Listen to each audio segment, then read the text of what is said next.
On continue la session en accueillant avec un grand plaisir le professeur Lassoki, qui est chef de pôle à Angers, au CHU d'Angers, et surtout expert international de grande renommée sur le Patient Blood Management. Il va nous parler des seuils transfusionnels en réanimation. Et vous pouvez sortir vos téléphones, là. Je crois qu'il y a un code à flasher. Pourquoi ça ne marche pas ? Ouais. Bonjour à tous. Merci pour la soirée. Enfin, pas sûr. Et merci beaucoup pour l'invitation. Donc, c'est un vrai plaisir d'être là. On va essayer d'être un peu interactif, en tout cas pour le début, puis dans 5 minutes, on s'arrête. Donc, ça s'intitule « Seuil d'hémoglobine en réanimation, où en sommes-nous ?» Ça, c'est mes conflits d'intérêts, avec un peu l'industrie du fer, de l'EPO, avec le ministère de la Santé, parce qu'on fait de la recherche notamment sur l'anémie, et avec une société savante qui s'appelle NATA, et qui parle de patient blood management, de coagulation. Et je vous invite à aller sur son site internet, NATA Online. Alors, on va commencer par une question assez simple. Pour vous, c'est quoi une hémoglobine basse? L'hémoglobine qui ferait que peut-être vous allez vous poser la question de transfuser. Donc, je ne sais pas si... Voilà. On part au départ. Hein.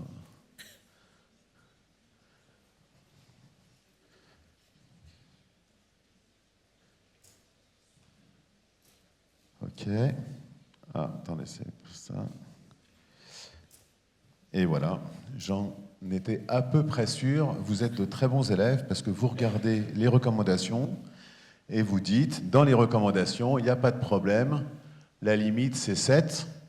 Et quand on est en réanimation, eh ben, on transfuse en dessous de 7 grammes. Vous voyez qu'il y avait dans ces recommandations des petites différences, trauma, sepsis, lésions cérébrales, chirurgie cardiaque, syndrome coronaire aigu, qui avait une certaine incertitude au niveau de syndrome coronaire aigu, qui est manifesté par ce petit flou ici, qu'il y a une bande supérieure, on ne dépasse pas 9, sauf peut-être dans ces lésions-là, et en fait, mais je crois que je n'ai pas l'animation sur cette diapo, on avait même dans ces recommandations dit qu'il ne fallait pas dépasser 10 pour les lésions cérébrales et les syndromes coronaires aigus, parce que c'était associé à une surmortalité.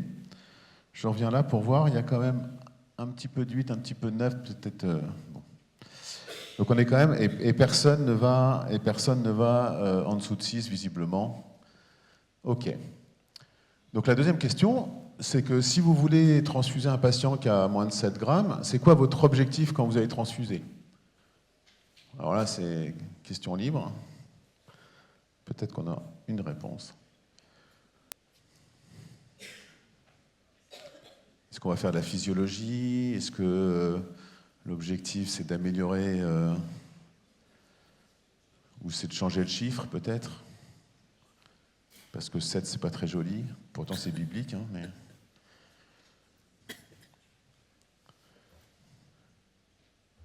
OK.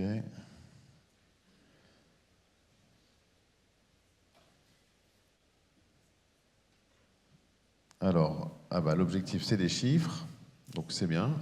On a des mathématiciens. Le lactate, augmenter le transport en oxygène, bonne tolérance, normalisation de l'hémoglobine, peut-être. OK, donc on est vraiment sur le chiffre, un peu rapport VO2, DO2, tolérance, patient. OK. Donc, si on mettait ces objectifs-là, par exemple, est-ce que vous pouvez essayer de les classer pour me dire qu'est-ce qui serait le plus important pour vous si vous transfusez un patient? Je vais transfuser que des patients qui sont en choc hémorragique, donc c'est pour restaurer de l'hémodynamique. C'est pour améliorer le transport en oxygène, parce que quand j'ai moins de 7 grammes, j'ai pas un bon transport. C'est parce que je vais éviter l'ischémie myocardique, donc je vais transfuser, mais en fait plutôt ceux qui ont des problèmes cardiaques. Voilà, c'est la souffrance cérébrale pour la même raison, où c'est vraiment parce que le chiffre il est vraiment pas beau, et moi je veux changer le chiffre. Donc est-ce que vous pouvez essayer de classer? Vous pouvez les classer. Et donc normalement à la fin on aura des scores et on verra globalement qu'est-ce que collectivement on pense être le plus important pour la transfusion. Hein? je crois que vous pouvez déplacer normalement les petits...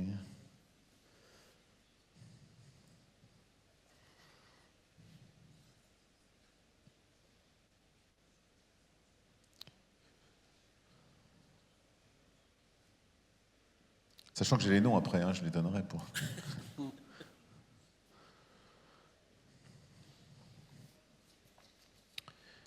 Alors, globalement, améliorer le transport, 1000 points. L'hémodynamique, le cœur, le cerveau un peu moins, et le chiffre, finalement, à force de le dire, c'est plus tellement ça qu'on... Donc, on veut transfuser pour améliorer le transport en oxygène. On est d'accord. Donc ça, maintenant, on va revenir un peu... Vous voyez que c'est très... Merde. On va revenir un peu à ces questions-là. Finalement, l'hémoglobine, qu'est-ce que ça fait? Ça permet le transport en oxygène. Et effectivement, tout ça, c'est grâce au fer. Donc, tout ce qui compte, c'est le fer, parce que c'est lui qui va capter l'oxygène. Et la PO2, c'est pas inutile non plus, puisque la PO2, évidemment, ça va conditionner la saturation en oxygène de l'hémoglobine. Et puis, vous connaissez tous ces équations. Donc, le transport en oxygène, c'est le débit cardiaque fois le contenu. Et dans le contenu artériel en oxygène, on a bien l'hémoglobine fois la saturation. Et donc, évidemment, on imagine que si j'augmente mon hémoglobine, je vais augmenter mon transport en oxygène. Est-ce que j'ai toujours besoin d'augmenter mon transport en oxygène? Pas nécessairement. Quelqu'un avait écrit DO2, VO2, donc DO2, VO2, voilà. Vous connaissez. Donc si mon transport, physiologiquement, mon transport en oxygène, il est bien au-dessus de mes besoins, de ma consommation, de ma VO2. Et puis je vais arriver à un moment où effectivement, si mon transport est trop bas, ou ma consommation augmente, je vais avoir une DO2, VO2 dépendance. Mais finalement, c'est assez rare. Donc déjà, est-ce que vraiment ma DO2 est insuffisante quand j'ai 7 grammes d'hémoglobine? C'est pas sûr. Et est-ce que ça va vraiment l'augmenter? On va voir. Et quand on regarde, bon, c'est des chiffres. Quand on regarde dans des modèles mathématiques, donc ça c'est un modèle mathématique qui prend un patient normal, 21% d'FiO2, alors c'est les kilopascals de PO2, 13, une saturation à 96%, 13 grammes d'hémoglobine. L'oxygène dissous, on s'en fout. Le contenu, le débit cardiaque à 5,3. Et donc, voilà, il a son transport en oxygène de base. Et puis, le patient, ça devient un patient avec une baisse de sa PaO2. Il a 75% de SAT, avec une baisse de son hémoglobine à 7 grammes, avec une baisse de son débit cardiaque. Et vous allez voir que dans le modèle, finalement, si j'augmente la FiO2, donc je corrige la FiO2, enfin la PaO2 de mon patient, j'arrive à 98% de SAT, j'arrive déjà à réaugmenter de 31% le transport en oxygène. On fait les deux étapes. Et finalement, si j'augmente mon débit cardiaque, je vais quasiment normaliser mon transport en oxygène. Et l'hémoglobine, je n'ai pas forcément besoin d'augmenter mon hémoglobine pour améliorer mon transport en oxygène. Pour vous expliquer que dans le transport en oxygène, on peut le moduler par d'autres choses. D'ailleurs, quand on mesure, et ça c'est une étude où ils ont regardé chez 1800 patients, le lien entre la VO2 et l'hémoglobine, donc c'est les mesures de VO2 en préopératoire, et vous voyez qu'il y a un lien entre le taux d'hémoglobine et la VO2, mais il est assez faible, et finalement, ça n'explique que 10% de la variabilité de VO2. Donc ce n'est pas absolument critique. Et puis, il ne faut pas oublier que quand on imagine le transport en oxygène, finalement, ce qu'on veut oxygéner, c'est les tissus, c'est les cellules, et même, in fine, c'est les mitochondries.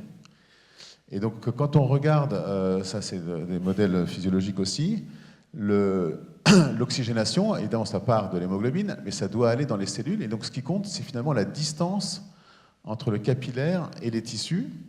Et si vous avez un modèle où vous augmentez cette distance, avec de l'œdème interstitiel par exemple, Eh ben, vous voyez ici que l'effet sur le transport en oxygène d'une hypoxémie, donc d'une baisse de la PO2, est beaucoup plus important que l'effet de l'anémie ou du bas débit sur l'oxygène, sur le transport en oxygène. L'hypoxémie va avoir un impact beaucoup plus rapide que l'anémie ou le bas débit. Donc déjà, chez nos patients, ils sont plutôt là en général. Donc l'hypoxémie, c'est important. Et puis enfin, puisqu'on était sur quel est le taux d'hémoglobine qu'on veut tolérer chez un patient, donc bon, bah, vous avez tous répondu 7. Mais finalement, quand on regarde dans la physiologie et chez les patients, donc ça c'est une étude un peu ancienne, parce je pense qu'on n'a plus tellement le droit de faire ça, où on prend probablement des volontaires qui étaient des étudiants en médecine, qui étaient assez jeunes, et on va les saigner et les remplir pour les hémodiluer en faisant une anémie isovolémique à 7, 6, 5 grammes par décilitre, et puis après quand même on va les retransfuser sans cell saver, mais avec leur propre sang, directement. Et puis, on leur fait des évaluations par les tests cognitifs pour voir à quel taux d'hémoglobine on a un impact sur le fonctionnement. Et donc, quand on regarde, bon, alors c'est des tests standardisés, et donc quand on regarde, finalement, c'est à partir de 5 grammes d'hémoglobine qu'on commence à faire des erreurs de calcul ou voilà, que le cerveau marche un peu moins bien. Mais à 7 et 6, ça va à peu près. Donc chez un sujet sain, des signes de dysfonctionnement cérébral apparaissent en dessous de 4-5 grammes d'hémoglobine, mais pas à 7. Alors ensuite, bah, maintenant on va se poser la question, est-ce que je vais transfuser ou est-ce que je ne vais pas transfuser? Et puis on vous a dit tout à l'heure là que bah, la transfusion c'est associé à pas mal de complications, il y a notamment en périopératoire, mais aussi en réanimation. Il y a toutes les complications qu'on connaît, notamment pulmonaires, hein, qui sont les premières avec le trali, l'OAP. Les problèmes infectieux, c'est plus le sujet, encore que on a toutes ces infections qu'on ne connaît pas, et très régulièrement, il y a des nouvelles infections virales qui sont décrites, transmises par la transfusion sans qu'on les identifie, puisqu'on ne les connaissait pas. Il y a toujours l'accident transfusionnel qui reste possible, hein, la poche de monsieur A qui va à madame B et ça ne se passe pas bien. Il y a toute une littérature sur la qualité des produits sanguins sur laquelle je ne vais pas revenir. Et puis il y a une littérature qui augmente aussi sur l'immunomodulation associée à la transfusion avec justement ces récidives de cancer, avec des risques d'infection nosocomiale plus importantes chez les patients transfusés, etc. Et en fait, quand on regarde, donc ça c'est de la chirurgie cardiaque, mais sur une grande base de données, là, 470 000 patients, finalement, le risque associé de morbimortalité, donc c'est morbidité en bas, mortalité en haut, il augmente, associé à la transfusion, il augmente quand le risque de base du patient augmente. Mais dans tous les cas, quel que soit le risque de complication au départ du patient, le fait d'être transfusé, ça augmente, c'est supérieur à 1 en mortalité.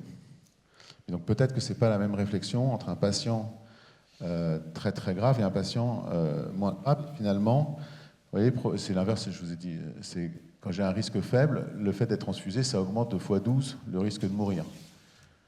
Quand j'ai un risque de mourir très important, le risque d'être transfusé, la transfusion augmente un peu le risque de mourir, mais finalement, comme il est déjà élevé, ça l'augmente proportionnellement pas autant. Donc paradoxalement, c'est même peut-être chez les patients les moins graves que la transfusion de 1 kg, c'est pas grave, aura le plus d'impact.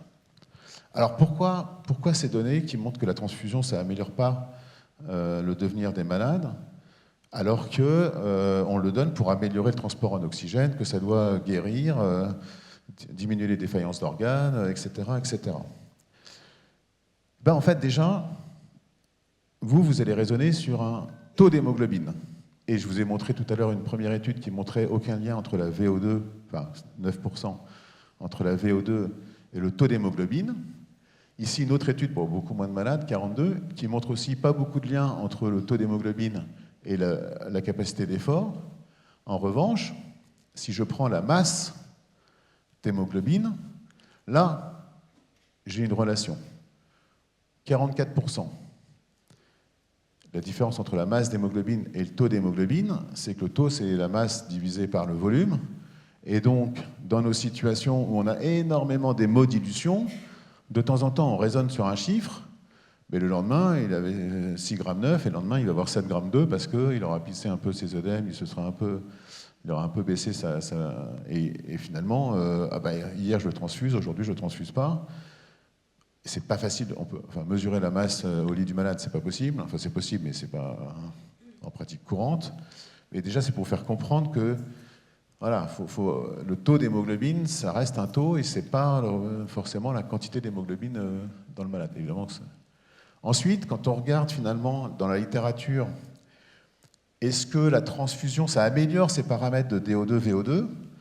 Eh bien, il n'y a pas beaucoup de données, donc c'était une revue certes un peu ancienne, qui montrait que, ben oui, ça augmente le DO2 dans la plupart des études, pas dans toutes. Mais bon, c'est un calcul mathématique. Donc, mais que quand on regarde l'effet, que ce soit sur la VO2 mesurée ou que ce soit sur les conséquences qu'on imagine, par exemple une baisse du taux de lactate ou des choses comme ça, là, c'est NS ou négatif.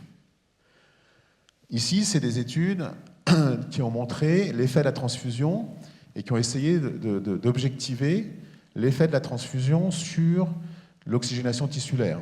Alors, soit en faisant la perfusion capillaire, soit en faisant de l'oxygénation tissulaire avec du équivalent de NIRS. Et ce qu'on voit, c'est qu'effectivement, il y a des patients pour lesquels, après transfusion, on a une amélioration de ces mesures, et il y a une partie de patients pour lesquels on a une détérioration. C'est moins bien après la transfusion.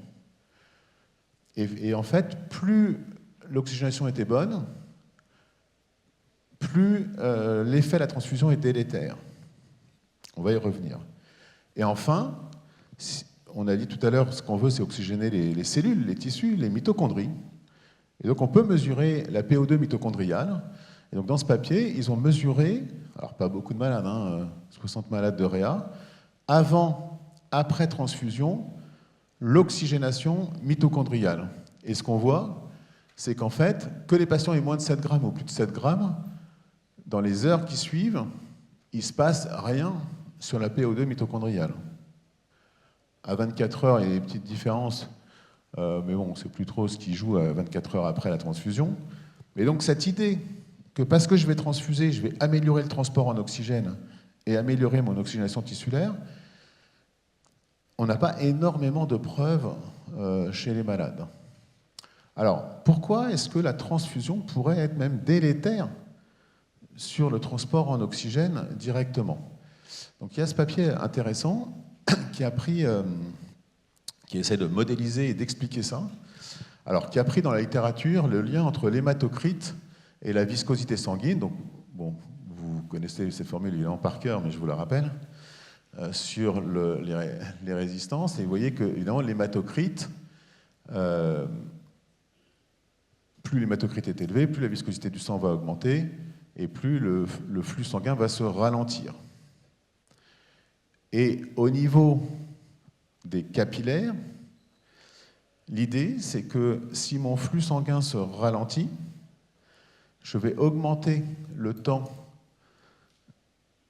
de transit, et donc la possibilité pour ce qu'on appelle la diffusion de sortie de l'oxygène, c'est-à-dire que le sang de l'hémoglobine artériolaire, enfin l'oxygène, pardon, de l'hémoglobine artériolaire va passer dans l'hémoglobine des vénules sans être passé dans le capillaire.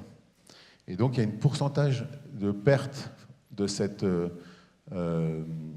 transport en oxygène qui augmente avec l'hématocrite lié à une réduction du débit sanguin microcirculatoire.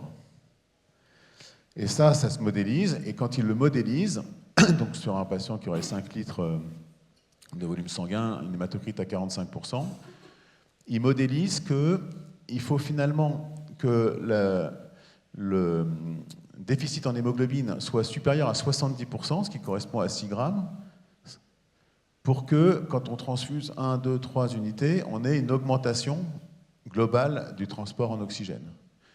Mais si on a une hématocrite qui était déjà élevée et qu'on retransfuse, on va avoir une baisse, in fine, du transport en oxygène par ce mécanisme. C'est du modèle mathématique, c'est une explication potentielle à ce qu'on observe. Je ne vous dis pas que chaque culot globulaire va baisser le transport en oxygène chez les malades, mais c'est juste pour faire réfléchir qu'il y a une incertitude sur l'effet qu'on va avoir avec la transfusion. On pourrait se dire, du coup, en fait, ce qu'il faut que je fasse, c'est que j'objective que j'ai un besoin d'améliorer mon oxygénation pour traiter ce patient-là et pas forcément un autre. C'est ce qui a été fait dans ce papier en post-op de chair cardiaque, où ils ont dit on va transfuser, on randomise les patients, soit classique, quand l'hémoglobine est basse, soit quand l'hémoglobine est basse et que la SVO2 est basse. Ça avait été fait à Lille aussi. Et ce qu'on voit, c'est que finalement, quand on fait ça, il y a 20% des patients qui n'ont plus besoin d'être transfusés. C'est-à-dire que même s'ils ont, bon là ils avaient décidé de 9 grammes, même s'ils ont une hémoglobine inférieure à 9, leur SV2 était normal, et donc ils n'ont pas été transfusés. Mais en fait d'ailleurs, quand on regarde la SVO2 après transfusion par rapport à la SVO2 avant transfusion, eh ben, elle n'est pas améliorée dans aucun des deux groupes. Et dans ce papier où ils ont fait ça en réanimation, en regardant sur des patients transfusés, 60 patients, 105 transfusions, ils ont regardé la variation de SVO2 avant-après. Ce qui montre, c'est qu'il faut avoir une SVO2 inférieure à 70%, c'est de la SVCO2, mais on se met, pour que ça monte après, alors que quand elle est supérieure à 70%, il ne se passe rien sur la SVCO2 avant-après. Et si on imagine qu'un résultat positif de la transfusion, c'est une augmentation de la SVCO2 de 5%, c'est ce qu'ils ont défini là-dedans, et bien finalement, il n'y a aucun des paramètres pré-transfusionnels, que ce soit le lactate, l'hémoglobine et la SVO2, qui permettent de prédire que la transfusion va vraiment améliorer l'oxygénation mesurée ou évaluée par la SVO2. Voilà, merci. Donc à un moment, on a quand même des malades, il va quand même falloir faire quelque chose, et donc on va quand même se poser des questions. Ça veut dire que malheureusement, j'ai fait un peu rapide là, mais même les triggers physiologiques, on n'a pas, tout le monde dit à la fin, il faut individualiser sur la transfusion, mais il n'y a rien de plus compliqué que de savoir comment le malade va répondre à son traitement ou pas. Et donc finalement, on va rester sur des transfusions restrictives, et donc ça c'est une des dernières méta-analyses qui a servi pour les dernières guidelines de l'association américaine, et qui montre que finalement, après avoir randomisé des dizaines de milliers de malades, dans des études qui sont toujours pareilles, moins de 7 grammes je transfuse, et ensuite c'est 8, 9 ou 10, ça dépend, aucun effet sur la mortalité, l'infarctus, le ressaignement, les AVC, les thromboembolismes, avec un niveau de certitude qui est élevé, disant qu'il y a peu de chances qu'une autre étude permette de changer ça. Et en revanche, à chaque fois, il y a une certitude qui est élevée, que quand on décide de transfuser de façon libérale, c'est-à-dire avec des seuils plus élevés, on va consommer beaucoup plus de produits sanguins que quand on ne le fait pas. OK, et ça part de cette première étude que vous connaissez probablement, l'étude TRIC, qui avait randomisé des patients de réanimation pour être transfusés à 7 grammes ou 9 grammes, 1 kilo par 1 kilo, qui ne montrait pas de différence significative de mortalité et une baisse de 50% de la consommation. Et qui avait conclu une stratégie restrictive de transfusion de globules rouges, et au moins aussi efficace, et même peut-être supérieure, parce que dans le sous-groupe des patients les plus jeunes et les moins graves, il y avait une surmortalité dans le groupe libéral, qu'une stratégie libérale. Super, et ça fait 20 ans, 25 ans. Mais ils ont dit « with the possible exception of patients with acute myocardial infarction and unstable angina ». Traduction, attention les patients cardiaques. Ils ont dit ça, alors que quand on regarde les datas de l'étude, eh ben, dans le groupe libéral, 21% de problèmes cardiaques contre 13%, significatif. Œdème pulmonaire, 2 fois plus, significatif. Donc il y a plus de complications cardiaques dedans. Et quand on compare la mortalité des patients avec antécédents cardiaques versus pas d'antécédents cardiaques en analysant sous-groupe, NS sur l'effet du traitement. Et donc malgré ça, malgré le fait que leurs données montrent l'inverse, qu'il y a plus de complications, ils disent on ne peut pas, parce qu'on est tellement convaincu que c'est bien, qu'on ne peut pas accepter que ce ne soit pas bien. Et donc ils disent attention, l'infarctus, on ne sait pas. On ne peut pas être restrictif dans l'infarctus. Et donc il nous restait ces deux sujets. Non, c'est bon. Il nous restait ces deux sujets, l'infarctus et le cerveau. Est-ce qu'il faut avoir des seuils plus élevés pour ces organes? Alors, dans les méta-analyses, en fait, peut-être qu'en dessous de 8, il y avait un signal ici que restrictif, ça faisait moins bien, mais c'est sûr qu'au-dessus de 10, libéral, ça tuait plus. 2 fois plus de morts, 2,6 fois plus de réinfarctus, si c'est supérieur à 10 grammes. Et quand on regarde ici cette grande cohorte, où ils ont repris 24 000 patients syndrome coronaire aigu dans des études randomisées contrôlées, et 10% étaient transfusés, et ce qu'ils voient, c'est que ceux qui sont transfusés, il y a une augmentation de mortalité très importante, et qu'elle existe quand l'hématocrit est supérieur à 25-30%. Donc, vraiment, on avait l'impression qu'il ne fallait pas les transfuser plus. Et donc, on a deux grands essais randomisés contrôlés qui ont évalué cette question. L'effet Reality, qui est un essai européen, enfin franco-espagnol, 668 patients, 34 sites, syndrome coronaire aigu, moins de 10 grammes, je suis randomisé j'attends en dessous de 8 pour être transfusé, ou je transfuse tout de suite, avec un outcome qui était les MACE, vous savez, c'est mort, réinfarctus, AVC, AJ30, et c'est une étude de non-infériorité. Et donc cette étude-là, elle démontre que c'est non-inférieur. C'est différent de dire c'est non significatif. Là, c'est démontrer la non-infériorité d'une stratégie restrictive versus libérale. Et quand on fait une stratégie libérale, on a 400 kiloglobulaires de plus. Et puis, l'année dernière, enfin fin d'année dernière, il y a 2 ans, dans le New England, un peu plus de malades, 3500, étude mondiale, syndrome coronaire aigu, moins de 10 grammes, 8 grammes versus 10. Le critère de jugement, c'est un critère composite de infarctus ou mortalité, AJ30 toujours, CNS, mais avec la barre inférieure de l'intervalle de confiance qui est à 0. Et donc, on va revoir la conclusion, mais ils disent qu'on ne peut pas exclure que ce soit mieux de transfuser plus. 3000 kiloglobulaires de plus, ça c'est sûr. Et voilà. Alors, pourquoi il y a des différences entre les deux? Il y a une différence majeure, c'est que dans l'étude Liberty, aucun patient, parce que c'était dans le critère d'inclusion, n'a été transfusé avant l'inclusion dans l'étude. Dans l'étude MINT, 1/3 des malades avaient déjà été transfusés avant l'inclusion dans l'étude. Si on pense que la transfusion peut avoir un effet délétère dans ce contexte-là, c'est notamment parce que ça peut induire de l'inflammation, favoriser la coagulation, réaggraver de la thrombose intra-stent pour les malades qui auraient eu un stent, ou de la thrombose de ces malades qui ont des lésions coronaires.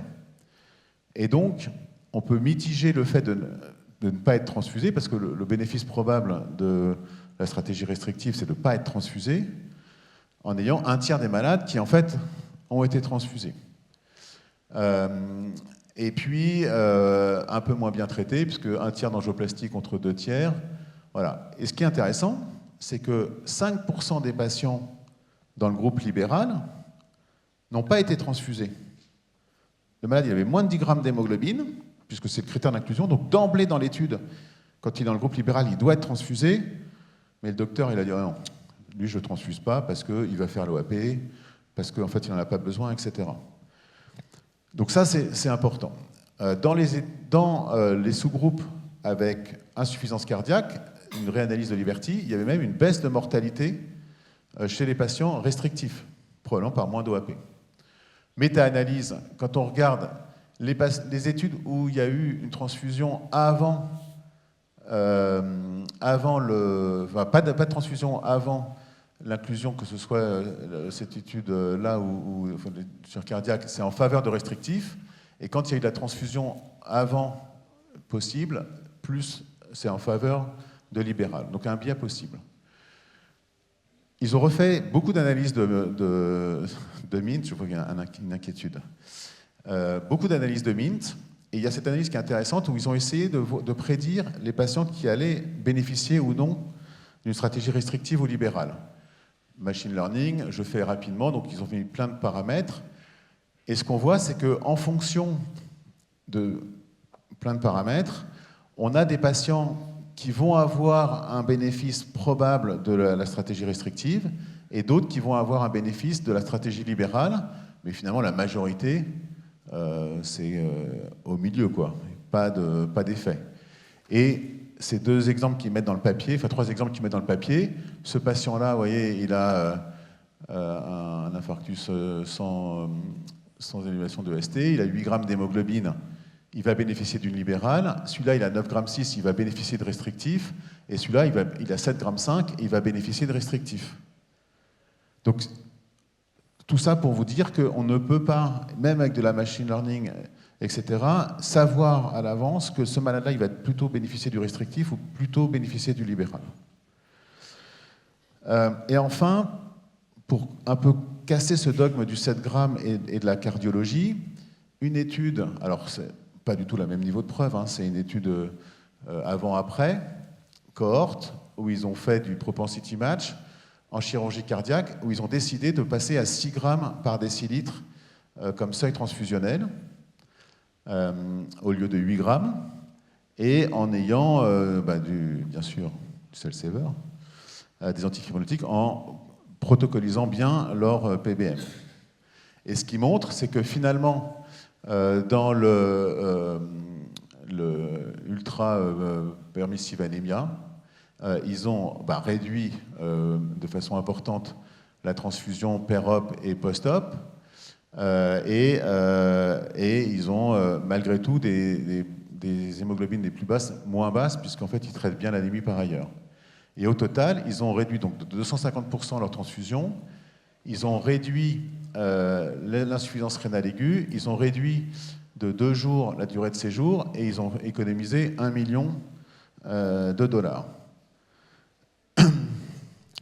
Rapidement, puisque je vois que je ne suis pas en avance, sur le cerveau, 3 études récentes, Emotion, Sahara et Train, qui ont des résultats un peu discordants. Emotion, c'est dans le trauma crânien, c'est une étude qui est NS, donc ils ont randomisé des traumas crâniens pour 7 versus 10. À 6 mois, ils ont regardé le GOZ, et c'est NS plus 1200 kiloglobulaires. Sahara, c'est le même design, sauf que c'est 8 grammes et que c'est des HSA, et qu'ils ont regardé à 1 an, c'est NS et plus 740 kiloglobulaires. Et Train, c'est une étude qui est mixte, où ils ont tout mélangé, TBI, SHA, mais aussi hématome intracrânien. Ils ont randomisé 7 versus 9 et pas 10. Ils ont regardé à 6 mois pareil. Et là, c'est significatif. Il vaut mieux être transfusé plus. Et là encore, 500 kiloglobulaires de plus. Ça, c'est la séparation des groupes en fonction des études. Et ce qu'on voit, c'est que donc, dans les groupes restrictifs de Sahara, ils sont quasiment au groupe libéral de Train. Donc en fait, pour certains, ça aurait pu être considéré comme un groupe restrictif. Pourquoi c'est différent? Il y a un gros biais de l'étude Train, qu'il n'y a pas dans les deux autres, c'est le taux de transfusion en dehors, enfin le non-respect des stratégies. 5% ont été surtransfusés dans le groupe restrictif et 10% n'ont pas été transfusés dans le groupe libéral. C'est-à-dire que 15% des malades ne sont pas dans leur groupe d'attribution. Ils n'ont pas fait une analyse per protocole. Ils ont fait qu'en intention de traiter. Et donc, ça reste quand même un biais potentiel, parce que vous allez dire, ah ben, je vais faire comme dans Train, le malade, il a 9 grammes enfin 8 grammes 5 d'hémoglobine, je vais le transfuser, alors que 15% des malades, enfin 10% ne l'étaient pas. Dans les méta-analyses, pas d'effet dans les traumas crâniens de libéral versus restrictif. Donc je vais passer un peu plus vite. Il y a eu plein de méta-analyses sur ça. Et donc dans l'outcome neurologique, une tendance, mais pas de significativité. Et sur la mortalité, aucun effet. Malgré tout, vous avez peut-être lu cet éditorial de Tacon, qui est le premier auteur de Train. Ils trouvent qu'il faut, avec ces études-là, transfuser plus. Moi, je pense que c'est un biais cognitif, c'est-à-dire qu'on est persuadé que la transfusion, ça va améliorer le transport, ça va améliorer les choses, et donc on pense que c'est ça qui va arriver. Il y a 2 énormes études qui montrent que c'est non significatif, et malgré ça, on veut dire que c'est positif. En conclusion, la stratégie libérale, elle va toujours augmenter la transfusion, et ça c'est une certitude, je vous l'ai montré dans chaque étude, c'est beaucoup, beaucoup plus. En revanche, le bénéfice, il y a une incertitude. Et donc, moi je vous engage à ne pas transfuser systématiquement parce qu'on est en dessous du seuil. Leur premier, je suis passé vite parce que j'accélère, mais dans l'édito, ils disent maintenant que le restrictif c'est un standard of care, il faut qu'on fasse gaffe à ne pas être trop restrictif. Mais en fait, on n'est absolument pas restrictif. Ça, c'est une étude de 2024, l'étude Input, qui a fait sur 30 pays, 234 réanimations, juste une étude observationnelle sur qu'est-ce qu'on fait dans la transfusion. 26% des malades sont transfusés à plus de 10 grammes. Transfusés pour être au-dessus de 10 grammes. Et il n'y en a que 18% qui sont transfusés avec un taux d'hémoglobine inférieur à 7. Donc on n'est pas du tout restrictif. Donc pour conclure, bien sûr que l'anémie, c'est délétère et c'est extrêmement fréquent en réanimation. Le bénéfice de la transfusion, il n'est vraiment pas démontré. On est sûr que les stratégies libérales, ça va donner plus de culoglobulaires, donc plus de coups, et je vous rappelle que c'est des gens qui donnent leur sang volontairement. Le sang, c'est nécessaire pour les chocs hémorragiques, donc là, il n'y a aucun doute là-dessus, et donc il ne faut pas être privé de sang le jour où on en a besoin pour transfuser un patient qui saigne. C'est très difficile de trouver des moyens d'individualiser les seuils, et donc en attendant d'avoir d'autres données qui nous permettraient de mieux individualiser, je vous recommande d'essayer de diminuer l'anémie sans transfusion, mais en appliquant les RFE, en limitant les pertes sanguines, en traitant l'anémie avec de l'EPO et du fer. Je vous rappelle que moins, c'est toujours mieux. Et si vous êtes intéressé pour participer à cette étude que l'on va mettre sur la mise en place des RFE avec une évaluation de la mortalité, n'hésitez pas à me contacter. Merci.